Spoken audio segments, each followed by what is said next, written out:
የእስራኤል መከላከያ ኃይል ወይም IDF በኢራን እምብርት በቴህራን ውስጥ ባካሄደው እጅግ ከፍተኛ ጥንቃቄ በተሞላበት የአየር ላይ ጥቃት የኢራኑ ባሲጅ ተብሎ የሚጠራው ግዙፍ ወታደራዊ ስብስብ ዋና አዛዥ የሆኑት ጉላም ሬዛ ሱሌማኒን መግደሉ በይፋ ገልጿል። በዚህ አያበቃም። የእስራኤሉ የመከላከያ ሚኒስትር እስራኤል ካትስ ሌላ አስደንጋጭ መረጃም ይፋ አድርገዋል። እስራኤል ታይምስ ይዞት የወጣው መረጃ እንደሚያሳየው ከሆነ እስራኤል ካትስ አሊ ላርጃኒም ተሸኝተዋል የሚል መረጃን በይፋ ገልጿል። እነዚህ ሁለት መረጃዎች በጥልቀት የምንመለከታቸው ይሆናል። አለፍ ስንል ደግሞ UAE እና ሳውዲ አረቢያ ብሎም የተለያዩ የገልፍ ሀገራት የኢራንን ጥቃት ለመከላከል ዩኒፋይድ የሆነ ፍሮንት የጋራ የሆነ ግንባር ማቋቋም ይገባናል የሚል ጥሪ እያስተላለፉ ነው የሚል አንድ መረጃ ወጥቷል። በስፋት እንመለከተዋለን። ከዚህ ባሻገር ጉዳዩን ወደ ሀገራችን ኢትዮጵያ ደግሞ እናመጣውና አቶ ዛዲግ አብራ በማህበራዊ ትስስር ገጻቸው ያጋሩትን ከአዱሊስ እስከ ዛሬ የኢትዮጵያ የባህር ላይ ሀያልነት ማጣትና ትንሳኤ የሚለውን ጽሁፍ መሰረት በማድረግ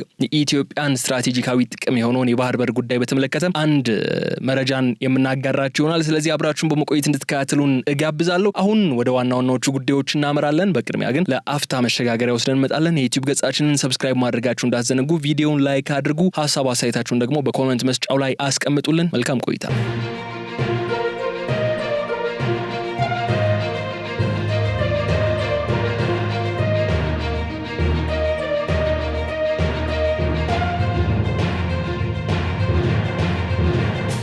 የእስራኤል መከላከያ ኃይል ወይም IDF በኢራን እምብርት ቴህራን ውስጥ ባካሄደው እጅግ ከፍተኛ ጥንቃቄ በተሞላበት የአየር ላይ ጥቃት የኢራኑ ባሲጅ ተብሎ የሚጠራው ግዙፍ ወታደራዊ ስብስብ ዋና አዛዥ የሆኑት ጉላም ሬዛ ሱሌማኒን መግደሉን በይፋ አረጋግጧል። ይህ ግድያ ተራ ወታደራዊ እርምጃ አይደለም የሚለው መረጃው ባሲጅ ለኢራን እስላማዊ አብዮታዊ ዘብ ወይም IRGC እንደ የጀርባ አጥንት ሆኖ የሚያገለግል በሚሊዮን የሚቆጠሩ ታጣቂዎችን የሚያንቀሳቅስና በሀገር ውስጥ ያለውን የስርዓቱ ደህንነት የሚያስጠብቅ ተቋም ላይ የተፈጸመ ጥቃት በመሆኑ ይህ ጉዳይ እጅግ አሳሳቢ ያደርገዋል ብሏል። የዚህ ተቋም መሪ መገደል የኢራንን የውስጥ ደህንነት መረብ ራስ የመቁረጥ ያህል የሚቆጠር ክስተት ነው ሲልም እስራኤል ታይምስ አስነብቧል። ነገር ግን የሌሊቱ ጥቃት በዚህ ብቻ የሚያበቃ አይደለም። ከዚሁ ጥቃት ጋር ተያይዞ የወጡ መረጃዎች እንደሚያመላክቱት ከሆነም የኢራን የብሔራዊ ደህንነት ምክር ቤት ጸሐፊውና የሀገሪቱ አንጋፋ የፖለቲካ ስትራቴጂስት የሆኑት አሊ ላርጃኒም ሌላኛው የጥቃቱ ኢላማ ነበሩ ተብሏል። እሳቸውም ሳይገደሉ እንዳልቀሩም መረጃዎች እየወጡ ይገኛሉ። ላርጃኒ ከኢራን መሪዎች ሁሉ በዲፕሎማሲውና በደህንነት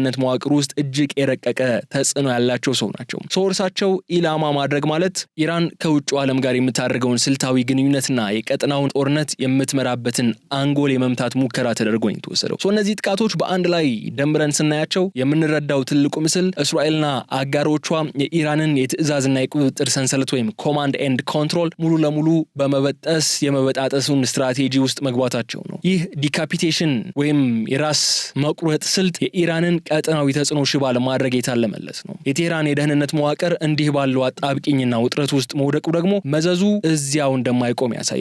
ይሄ የውጥረት ማዕበል በፍጥነት ወደ ደቡብ እየተገፋ በዓለም የንግድ መስመር ላይ ወሳኝ ወደ ሆነውና ኢትዮጵያን ጨምሮ የበርካታ ሀገራት የሉና መተላለፊያ ወደ ሆነው የባበል መንደብ የባህር መስመር እያመራ ይገኛል። የመካከለኛው ምስራቅ የኃይል ሚዛን መናጋቱ የቀይ ባህርን ጂኦፖለቲካ ዳግም ወደማይመለስበት መስመር እየገፋው መሆኑን የሚያሳይ ሌሊት ነው ያለፈው። በሌላ በኩል በቴህራን ሰማይ ላይ የሚታየው ጭስ ገና ሳይበተን በሌላ በኩል በባህረ ሰላጤው ሀገራት ዘንድ ታይቶ የማይታወቅ ስልታዊ የሽግግር ስልት እየታየ ይገኛል። ላለፉት ጥቂት ሳምንታት ከኢራን የሚነሱ የድሮንና የባሊስቲክ ሚሳኤል ጥቃቶች እንደ ዱባይና ሪያድ ያሉ የዓለም የንግድና የኤነርጂ ማዕከላትን ሲፈትኑና ሲረብሹ ቆይተዋል። ይህ የቀይ መስመር መታለፍ በባህረ ሰላጤው የትብብር ምክር ቤት ወይም GCC ሀገራት ዘንድ አንድ ትልቅ ውሳኔ እንዲያሳልፉ ስለማስገደዱ ተሰምቷል። እሱም የተባበረ ግንባር እንፍጠር የሚል ውሳኔ ነው። ይህ የተባበረ ግንባር እንዲፈጠር ጥሪ መቅረቡ በራሱ በቀጠናው ጂኦፖለቲካ ላይ ትልቅ የመሬት መንቀጥቀጥን ያስከሰተው ነው። ለዘመናት እነዚህ ሀገራት ለደህንነታቸው በአሜሪካ የጦር ጋሻ ላይ ነበር ተደግፈው ይኖር የነበሩት። አሁን ግን ያ የመከላከያ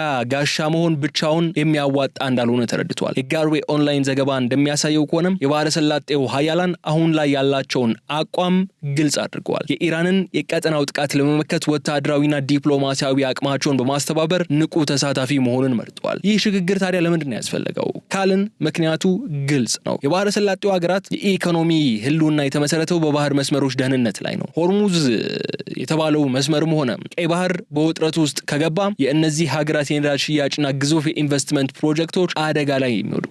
በመሆኑም አሁን እያየነው ያለው የተባበረ ግንባር እንፍጠር የሚለው ጥሪ ከኢራን ጋር የሚደረግን ፊት ለፊት ጦርነት ለመጋፈጥ ብቻ አይደለም፣ ዓለም አቀፍ የንግድ መተላለፊያዎችን ከማንኛውም ተጽዕኖ ነፃ ለማድረግ የታለመም የወደፊት ስትራቴጂ ነው። ራሳቸውን ከአሜሪካ ጥገኝነትና አሜሪካ ደህንነታችን ታስጠብቅልናለች ከሚለው ቀቢጸ ተስፋና አጉል የሆነው ተስፋም ለመውጣት እያደረጉት ያሉት ጥረት ተደርጎ ይወሰዳል። ይህ አዲስ የኃይል አስተላለፍ ታዲያ በቀጥታ ከኢትዮጵያ ፍላጎት ጋር ማንሳት ማያያዝ እንችላለን። ምክንያቱም እነዚህ የባህረ ሰላጤው ሀያላን በቀይ ባህርና በኤደን ባህረ ሰላጤ ላይ ያላቸውን ቁጥጥር ለማጠናከር ሲነሱ በዛው ልክ የኢትዮጵያ የባህር በር ጥያቄና በቀጠናው ያላትን የደህንነት ሚናም አዲስ ትርጉም ሊያገኝ የሚችልበት እድል ይፈጠራል። የባህረ ሰላጤው ሀገራት የደህንነት ቀለበት እየዘረጉ ባለበት በዚህ ወቅት ከቀይ ባህር ጥቂት ኪሎ ሜትሮች ርቃ የምትገኘው ወደ ቀይ ባህር ለመመለስ እየጣረች የምትገኘው ግዙፏ ኢትዮጵያ የዚህ አስተላለፍ አካል ወይስ ተገፊ ትሆናለች የሚለው ጥያቄ የዛሬው ውጥረትም ማዕከል ነው። ይህ እንዴት ነው ሊሆን የቻለው? የባህረ ሰላጤው ሀገራት የተባበረ ግንባር መፍጠር ማለት የኢራንን ተላላኪዎች ወይም ፕሮክሲዎች ለመምታት ብቻ ሳይሆን የቀይ ባህርን ፖለቲካም ለረጅም ጊዜ የሚወስን አዲስ የባለቤትነት ካርታ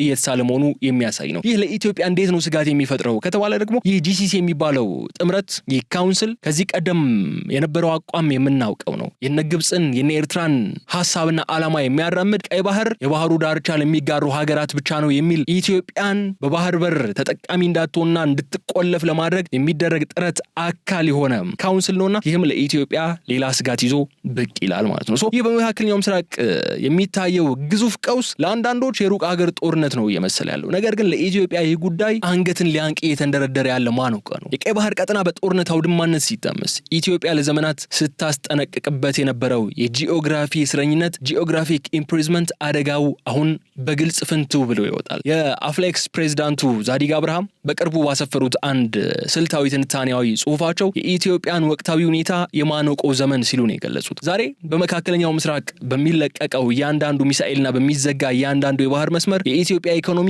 ዋጋ እንዲከፍል እየተገደደ ይገኛል። የዓለምን ንግድ 10% የሚሆነው በባቤል መንደብ በኩል ያልፋል። ከ130 ሚሊዮን በላይ ህዝብ ያላት ኢትዮጵያ ደግሞ ይህንን ንግድ ከሩቅ ሆና እንድትታዘብ መገደዷ የፍትሃዊነት ብቻ ሳይሆን የስትራቴጂክ ስጋትም ጥያቄ ነው። ይህ የጂኦግራፊያዊ ቅጣት በተግባር ምን ማለት ነው ብለን ከጠየቅን ደግሞ ኢትዮጵያ እንደ ነዳጅ፣ ማዳበሪያና መድኃኒት ያሉ መሰረታዊ የህልውና ግብአቶችን ለማስገባት በሌሎች ሉዓላዊ ቁጥጥር ስር ባሉ ወደቦች ላይ ጥገኛ ናት። በቀጠናው አለመረጋጋት ሲፈጠር ደግሞ እነዚህ ወደቦች ተደራሽነታቸው አደጋ ላይ ይወድቃል። የኪራይና የኢንሹራንስ ዋጋቸውም ሰማይ ይነካል። ይህ ማለት በቴህራን የሚፈነዳው ቦምብ በቀጥታም በአዲስ አበባ የኑሮ ውድነትና የሸቀጦች እጥረትና ዋጋ እንዲንር ያደርጋል ማለት ነው። አቶ ዛዲግ እንደሚሉት የኢትዮጵያ የባህር በር ጥያቄ የቅንጦት ጥያቄ አይደለም፣ ይልቁንም የህልውና ጥያቄ ነው። አንድ ሀገር የራሷ የባህር በር ከሌላት ሉዓላዊነቷ በከፊል በሌሎች እጅ እንደወደቀ ነው የሚቆጠረው። በተለይ ደግሞ አሁን ባለው የዓለም አቀፍ ፖለቲካ አቅርቦቶች እንደ ጦር መሳሪያ ወይም ሳፕላይ ቼን ዌፐናይዜሽን በሚያገለግሉበት ወቅት ደግሞ ኢትዮጵያ የራሷን የባህር በር ፍላጎት ከቀጠናው ደህንነት ጋር አቀናጅታ የመመልከት ግዴታ አለባት። ይህ የሚያሳየን ደግሞ ኢትዮጵያ ለምን የባህር በር ፍለጋዋን አጠናክራ እንደቀጠለች ነው። ምክንያቱ ከባህር መራቅ ማለት ለዘላለም በቀጠናው ለሚነሱ ግጭቶች ሰለባ መሆን ማለት ነው። ይህ ታሪክም ሆነ ወቅታዊ ሁኔታ በግልጽ እያሳዩን ያሉት ኢትዮጵያን የባህር በር ጥያቄ ትክክለኛ መነሻ ለመረዳት ደግሞ የዛሬውን ፖለቲካዊ ንትርክ ትተን ወደ ኋላ ወደ አክሱም ስልጣኔ መመለስ ይኖርብናል። የአፍሌክሱ ፕሬዝዳንት ዛዲግ አብርሃም በዝርዝር እንዳስቀመጡት ኢትዮጵያ በታሪኳ የባህር ኃያል ወይም ማሪታይም ፓወር የነበረችበት ዘመን በአጋጣሚ የመጣ አይደለም። በአዱሊስ ወደብ በኩል በነበራት ስልታዊ የበላይነት የመጣ ነው። አዱሊስ ተራ ወደብ ከተማ ብቻ አልነበረችም። አክሱም በተለይ ዓለም ላይ ካሉ አራት ታላላቅ ኃያላን ሀገራት ከሮም፣ ፋርስና ከቻይና ጋር ተርታ እንድትሰለፍ ያስቻላት የቀይ ባህር ደጃፍ ነበረች አዱሊስ የኢትዮጵያ የንግድ ሳንባ በመሆን ከህንድ ከባይዛንታይንና ከሩቅ ምስራቅ ጋር ቀጥተኛ ግንኙነት እንድትፈጥር ማስችሏታል። ያኔ ኢትዮጵያ የባበል መንደብን ደጃፍ ጠባቂ የነበረችበት ዘመን ነበር። በዓለም የንግድ መስመር ላይም ወሳኝ ድምጽ ነበራት። ታሪክ በግልጽ የሚያሳየን አንድ ሀቅም ኢትዮጵያ የባህር ዳርቻውን ስትቆጣጠር ኃያል ተሰሚና ቀጠናዊ ሰላምን የምትወስን ሀገር እንደነበረች ነው። የባህር በሯን ስታጣ ደግሞ ለውጭ ኃይሎች ተጽዕኖ ተጋላጭ የሆነች ለኢኮኖሚያዊ ማነቆ ሰለባና ለጂኦፖለቲካዊ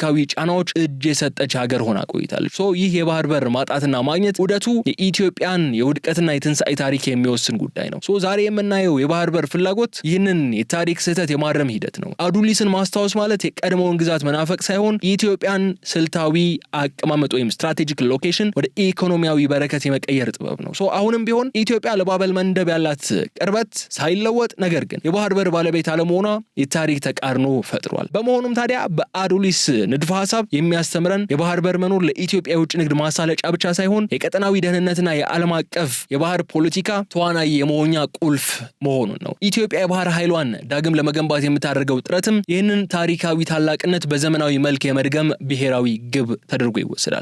እስካሁን እየተነጋገርን ያለነው ስለ ፖለቲካና ስለ ታሪክ ብቻ ነው። አሁን ግን ወደ ቁጥሮቹና ወደ እያንዳንዱ ኢትዮጵያዊ ኪስ የሚወርደውን ዝርዝር ጉዳይ እንመልከት። ሉዓላዊ የባህር በር ለኢትዮጵያ ለምን አስፈለጋት ሲባል መልሱ ባጭሩ ሙሉ የኢኮኖሚ ነጻነት እንዲገኝ ማለት ነው። የአፍሌክሱ ፕሬዝዳንት ዛዲግ አብርሃ በጽሁፋቸው የራስ ወደብ መኖር ለኢትዮጵያ የኢኮኖሚ ተአምር መፍጠሪያ ቁልፍ ነው ይላሉ። በአሁኑ ወቅት ኢትዮጵያ ለወደብ ኪራይና ለትራንዚት አገልግሎት በየዓመቱ በቢሊዮን የሚቆጠር ዶላር ለሌሎች ሀገራት ትገብራለች። ይህ ገንዘብ ለትምህርት ቤቶች፣ ለሆስፒታሎች ወይም ለታላላቅ የልማት ፕሮጀክቶች ሊውል የሚችል የሀገር ሀብት ነው። ከዚህም በላይ ደግሞ የኢትዮጵያ ምርቶች እንደ ቡና፣ ሰሊጥ፣ የቆዳ ውጤቶች የመሳሰሉ ነገሮች ወደ ዓለም ገበያ ሲወጡ በወደብ ኪራይ ምክንያት ዋጋቸው ይወደዳል። ይህ ደግሞ በዓለም ገበያ ላይ ያለንን ተወዳዳሪነት የሚገድብ አሰራር ነው።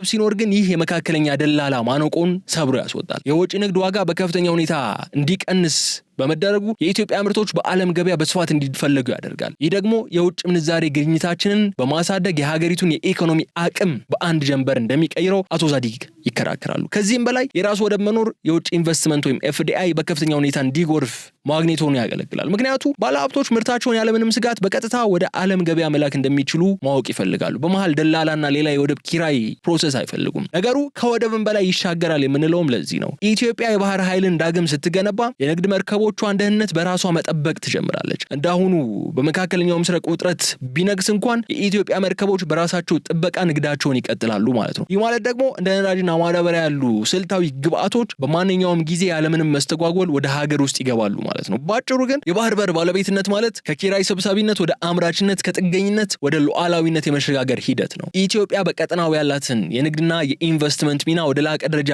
ለማሳደግም በታሪክ እንደነበረው ሁሉ የንግድ ልውውጥ ማዕከል እንድትሆንም የሚያስችላት አካሄድ። ይህ ጉዞ ስኬታማ ሲሆን ኢትዮጵያ በምስራቅ አፍሪካ ብቻ ሳይሆን በዓለም መድረክ ተጽዕኖ ፈጣሪ የኢኮኖሚ ኃይል ሆና ብቅ ትላለች። አሁን ባለንበት ወቅት በመካከለኛው ምስራቅ የሚታየው ትርምስ እንዲሁም የኢትዮጵያ የባህር በር ፍለጋ በአንድ መስመር ላይ የተገጣጠሙ ናቸው። በቴህራን የተገደሉትን አዛዦችና በባህረ ሰላጤው ሀገራት የተባበረ ግንባር ስንመለከተው የምንረዳውም አንድ ትልቅ እውነት አለ። የቀይ ባህር ፖለቲካ አረጌው መዋቅር ፈርሷል። ይህ መፍረስ ደግሞ ለኢትዮጵያ አዲስ የጂኦፖለቲካዊ ቼዝ ጨዋታ ወይም ጂኦፖለቲካል ቼዝ ቦርድ ከፍቶላታል። የኢራን ተጽዕኖ በቀይ ባህርና በኤደን ባህረ ሰላጤ ላይ እየጨመረ በመጣበት በዚህ ወቅት ዓለም አቀፍ ኃይሎችና የባህረ ሰላጤው መንግስታት ቀጠናውን ሊያረጋጋ የሚችል አስተማማኝ መልህቅ የሆነ ሀገር ይፈልጋሉ። ግብጽና ሌሎች የባህር ዳርቻው ሀገራት ኢትዮጵያን ወደብ አልባ አድርጎ ለማቆየትና ከቀይ ባህር ፖለቲካ ለማግለል ከፍተኛ ጥረት ሲያደርጉ ነው የቆዩት። ሆኖም ግን አሁን ላይ ያለው የቀጠናው አለመረጋጋት ይህንን አካሄድ ዋጋ እያስከፈል ነው። ኢትዮጵያ እንደ አፍሪካ ግዙፍ ሀገር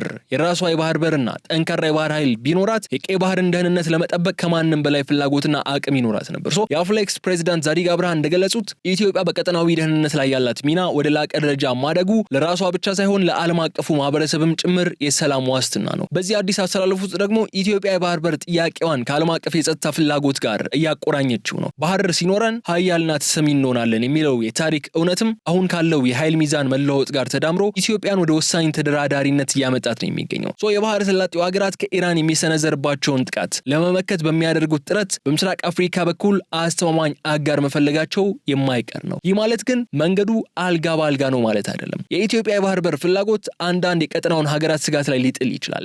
ነገር ግን በመካከለኛው ምስራቅ እየታየ ያለው የአሁኑ የኃይል ክፍተት ወይም ፓወር ቫኪዩም ኢትዮጵያ የራሷን የባህር ላይ ሉዓላዊነት እንድታስከብርና በቀይ ባህር ፖለቲካ ላይም ድምጽ እንዲኖራት ታሪካዊ አጋጣሚ ይፈጥራል። ኢትዮጵያ ይህንን የዲፕሎማሲ አጋጣሚ በመጠቀምም የባህር በር ጥያቄዋን የቀጠናው ሰላም ማረጋገጫ አድርጋ እያቀረበችው ነው የምትገኘው።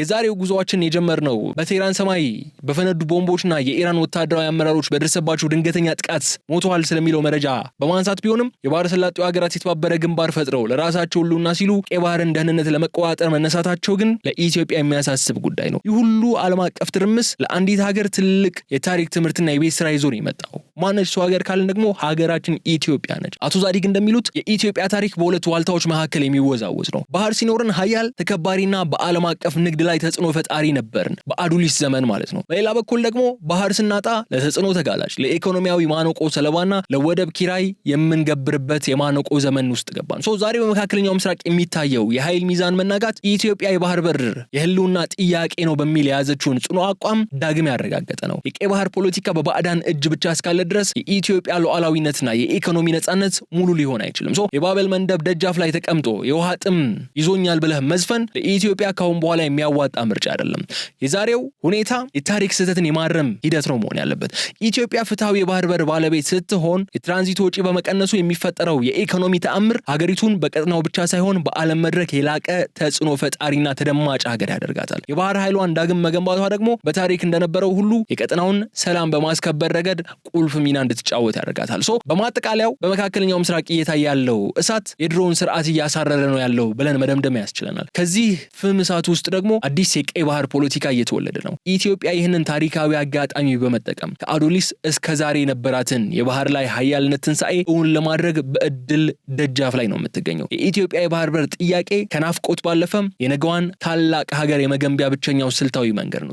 ጉዞአችን ከባህር መራቅ ያመጣብንን ተጋላጭነት አስወግደን ወደ ቀድሞ ሀያልነታችን የምንመለስበት ብሔራዊ ግባችን የባህር በር ጥያቄ መሆን አለበት በማለት የዕለቱን ልዩ ጥንቅራችን እዚህ ላይ እንቋጫለን። በሌላ ጉዳይ መልሰን እስክንገናኝ ድረስ መልካሙን ሁሉ ለእናንተ ተመኘው። የገበያ ሚዲያን የዩቲዩብ ገጽ ሰብስክራይብ ማድረጋችሁ እንዳትዘነጉ፣ ቪዲዮውን ላይክ አድርጉ፣ ሀሳብ አስተያየታችሁን ደግሞ በኮመንት መስጫው ላይ አስቀምጡልን በማለት እዚህ ጋር እሰናበታለሁ። ሰላም።